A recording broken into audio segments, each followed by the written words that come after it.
법을 세우기를 너희가 하는 것 같이 하라. 아멘. 데살로니가전서 5장 1절부터 11절까지 본문입니다. 깨어 정신을 차릴지라.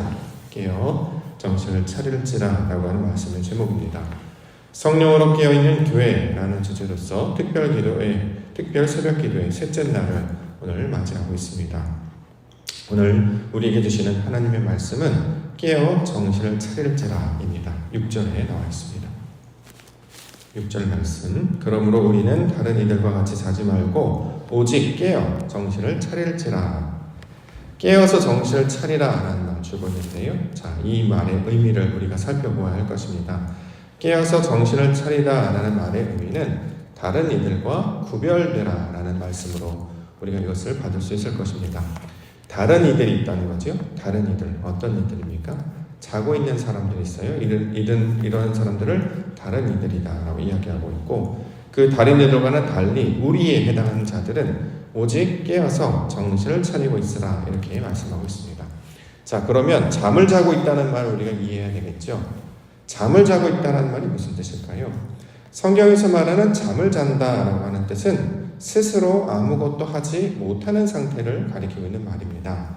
영적으로 알지 못하여서 내가 무엇을 해야 할지, 무엇을 감당해야 할지 전혀 깨닫지 못합니다. 그러니까 어떻게 하느냐? 남들 하는 대로 한다는 거죠. 자기 것이 없습니다. 진리를 알지 못하기 때문에, 하나님의 뜻을 알지 못하기 때문에 세상의 방식대로 똑같이 살아가게 된다는 것입니다. 애굽에 있었을 때 노예와 같은 모습이죠. 누가 말해주지 않으면 스스로는 아무것도 감당할 수 없습니다. 어떤 사람이 가르쳐주지 않으면 어떠한 것도 깨달을 수 없습니다. 따라서 자신의 지식, 자신의 감정, 자신의 의지로는 아무것도 감당하지 못하는 자를 가리켜서 잠을 자고 있다 이렇게 이야기하고 있는 것입니다. 반면에 깨어있다라는 말은 그 반대말이 되겠죠. 하나님의 진리의 말씀을 깨달았습니다. 어떤 뜻인지 알게 되었습니다. 그럼 어떻게 살아가느냐? 스스로 감당한다는 거예요. 이전에는 율법이 있었죠. 어떻게 하라, 어떻게 요구하는 규칙들이 있습니다. 그러면 그것을 열심히 따르고 그것을 감당하려고 했어요. 자, 그런데 진리의 백성들은 그 율법 그 자체로만 살아가는 것이 아니라 나중에 율법 없이 살아가는 자들이 되어야 된다는 거죠. 소위 말해서 우리나라 그런 말이 있죠. 법 없이도 사는 사람이야, 이런 표현이 있습니다. 법을 지켜야 하는데 어떤 사람은 법이 없이도 살아간다고 합니다. 왜 그렇습니까? 그의 인격이, 그의 지식이, 그의 모든 품성이 온전하고 안전해졌기 때문에 그걸 이야기하지 않아도 그는 스스로 법을 잘 지킬 뿐만 아니라 그 안에서 자신의 주체적인 능력으로 말미암아 잘 감당한 자를 보통 우리 착한 사람을 가리켜서 법 없이도 산다 이런 표현을 하는 것이죠. 신앙도 마찬가지입니다. 법이 뭔지 몰랐을 때는 자기 뜻대로 살아갑니다. 자기 소견에 옳은 대로 살아갑니다. 그래서 어떻게 되느냐? 세상의 가치관을 따라 산다는 거죠. 애굽의 가치관, 바벨론의 가치관, 세상의 가치관을 따라 살아갑니다. 그런데 그것이 멸망의 길임을 알지 못해요. 남들이 하는 대로 따라간다는 거죠. 그래서 하나님께서 우리에게 율법을 주셨습니다. 법. 그 방법대로 하는 것이 하나님의 방법이다라는 거죠. 이거 성실하게 감당하려고 해야 됩니다. 그래야 하나님을 알 수 있기 때문이죠. 그런데 거기에 매이는 것이 아니라, 그게 전부가 다가 아니라 궁극적으로 우리에게 법을 주시는 이유는 그 다음에 그 법을 진화와 생명의 성령의 법으로 나아가도록, 다시 말해 은혜와 진리 가운데 생명 가운데 살아가도록 우리를 가르쳐주고 있는 말씀입니다. 그러므로 오늘 깨어 정신을 차리라 라고 하는 것은 너희가 나아가려고 하는 그 방법, 그 방향이 어디인지를 분명하게 알고 있으라 라는 거죠. 다른 이들과 구별되어야 된다는 것입니다. 우리가 신앙생활을 적용을 해보면 우리의 신앙생활도 정신 차리고 있어야 되는 거죠.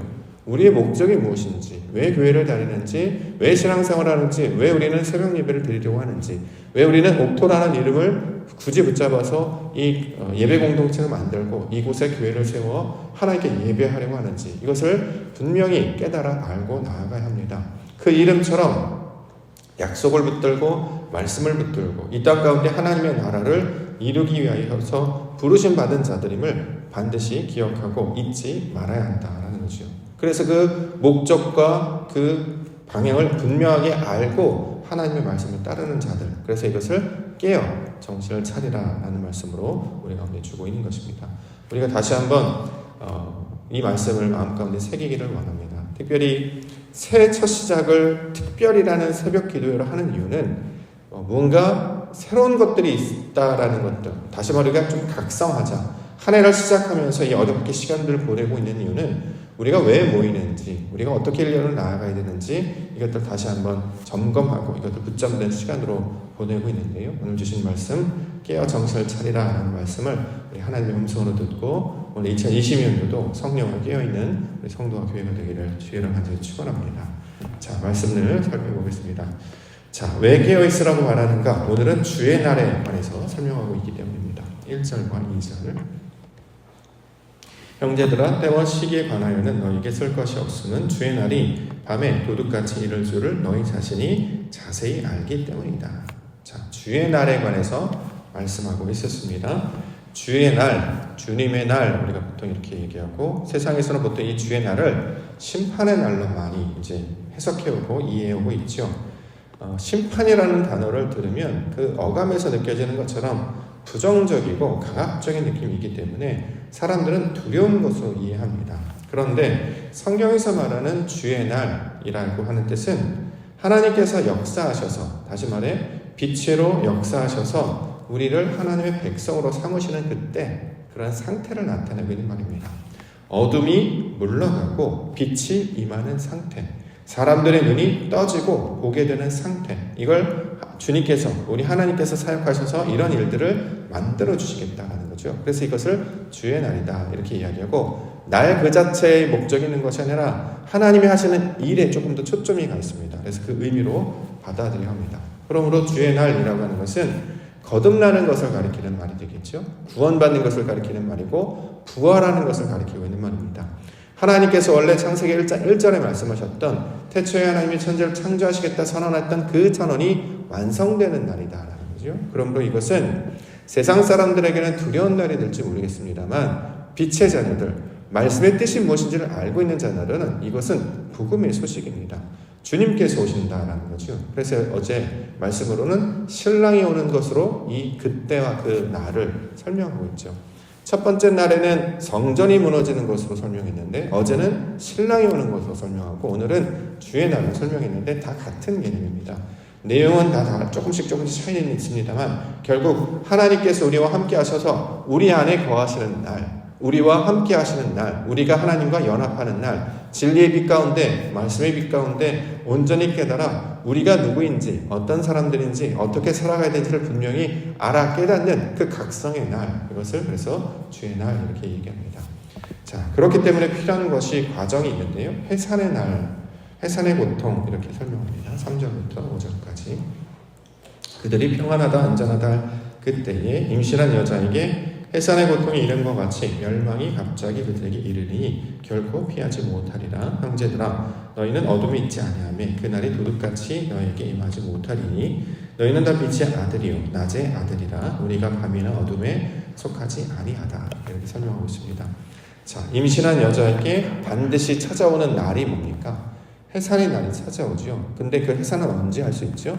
우리가 대략적으로 이제 요즘 의학이 발달해서 언제 정도 아이가 나올 겁니다라고 이제 예측을 합니다. 그런데 아이가 나오는 그 소위 말하는 해산의 그 고통이 찾아오는 거는 사실 아무도 모르죠. 갑자기 욱 하면서 배가 경직되면서 고통이 밀려옵니다. 자, 이것은 이제 고통으로 이제 해석을 했기 때문에 어렵게 느껴집니다만, 여기서 말하는 건 고통을 말하는 것이 아니라 어둠이 빛으로 바뀌는 것을 가리키고 있는 말이에요. 뱃속에 있는 아이가 나오는 그거를 가리키고 있는 말이에요. 그러니까 우리의 성질이, 우리 상태가 바뀌게 되는 것을 가리키고 있는 말로 우리에게 설명하고 있는 것입니다. 어머니의 뱃속, 태라고 하는 알이지요. 알이라고 하는 것에서 깨어나는 그때를 가리키고 있는 말입니다. 자, 육신의 상태에서 말씀의 상태, 영의 상태로 바뀌어지는 것. 땅에 속한 자였는 줄 알았는데 하늘에 속한 자로 우리의 성질과 상태가 바뀌어지는 것, 즉 거듭나고 구원받고 부활하는 그것을 오늘 본문에서 가르치고 있는 것입니다. 자, 우리가 이거 지난주 말씀을 나눈다면 옛것이 지나가고 새것을 맞이하는 때를 가리키고 있는 말이 되겠죠. 송구영신, 옛것은 보내고 새것을 맞이한다. 육신으로 죽고 영으로 살아가는 것, 내 것이 죽고 하나님의 것으로 살아가는 것. 그래서 이것을 빛의 아들들이다 이렇게 이야기하고 있는 것입니다. 5절에 보면 너희는 다 빛의 아들이요 낮의 아들이라. 우리가 밤이나 어둠에 속하지 아니하나니. 원래 우리 정체성이 빛이라는 겁니다. 낮이라는 거예요. 자, 우리는 아이로 나와요. 그러면 나중에 커서 어른이 되잖아요. 어른이 된다라는 거 하는 것은 스스로 판단하고 지각하여서 자기가 가진 감각과 지각으로 하나님의 뜻을 따라 살게 되는 것을 가리키는 말이죠. 그런데 여전히 아직 태어나지 않는 것처럼, 잠을 자고 있는 것처럼 세상의 것들 분별하지 못하고 어떤 것이 중요한지 깨닫지 못하고 그냥 모양이나 흉내내고 남들이 하는 거나 따라가고 시키는 거나 겨우 감당하고 무엇이 옳고 그른지 분별하지 못하는 상태에 있는 사람들이 아니라 우리는 빛으로 갈려준, 그것을 완전히 거듭난 하나님의 백성으로 온전케 된 삶을 기억하라라는 말씀으로 오늘 본문 말씀 가운데 주고 있는 것입니다.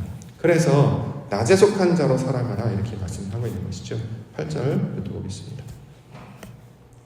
우리는 낮에 속하였으니 정신을 차리고 믿음과 사랑의 호심경을 붙이고 구원의 소망의 투구를 쓰자. 하나님이 우리를 세우심은 노하심에 이르게 하심이 아니요 오직 우리 주 예수 그리스도로 말미암아 구원을 받게 하심이라. 예수께서 우리를 위하여 죽으사 우리로 하여금 깨어있든지 자든지 자기와 함께 살게 하려 하셨느니라. 자기와 함께 살게 하시는 것이 목적이다라는 거죠.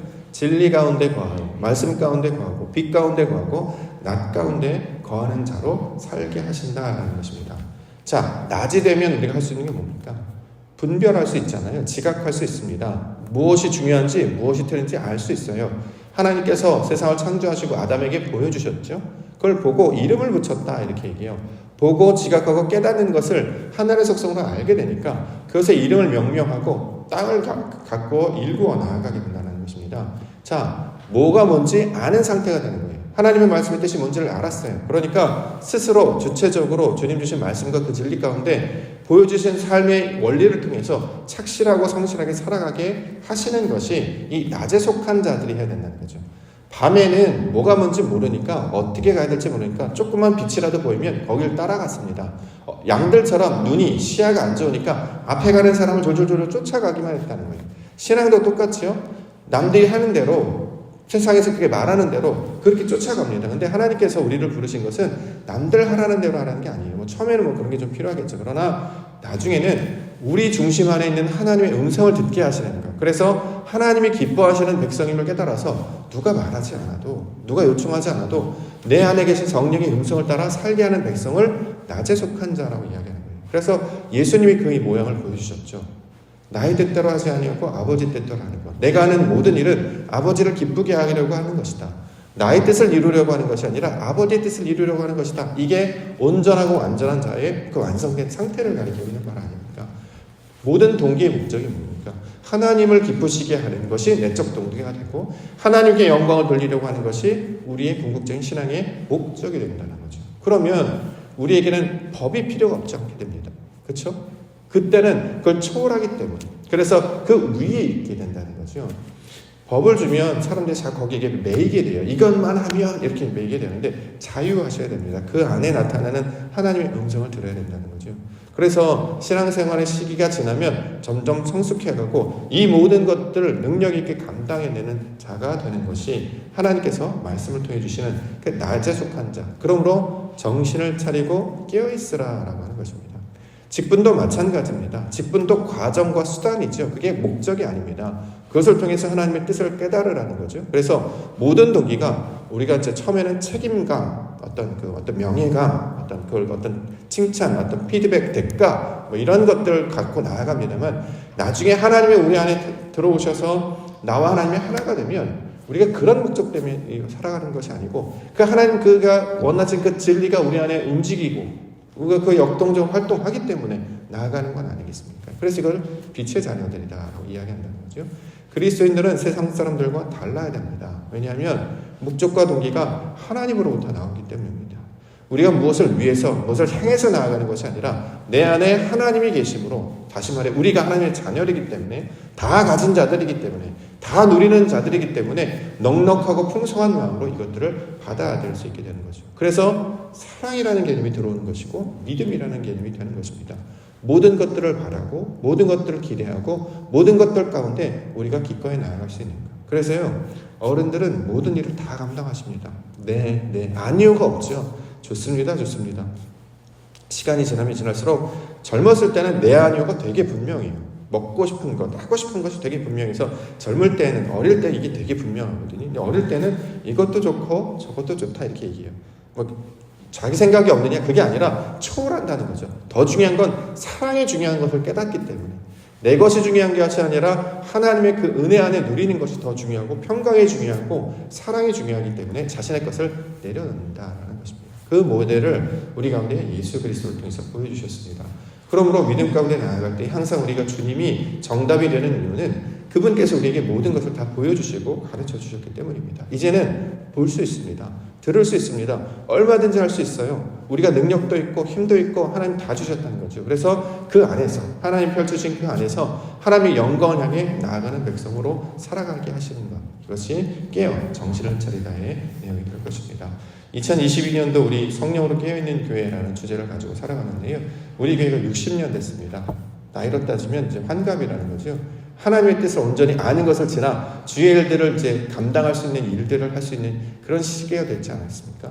뭐 누가 좋다, 누가 나쁘다, 사람들의 생각이나 어떤 관계 이것들 다 뛰어넘어야 되는 거죠.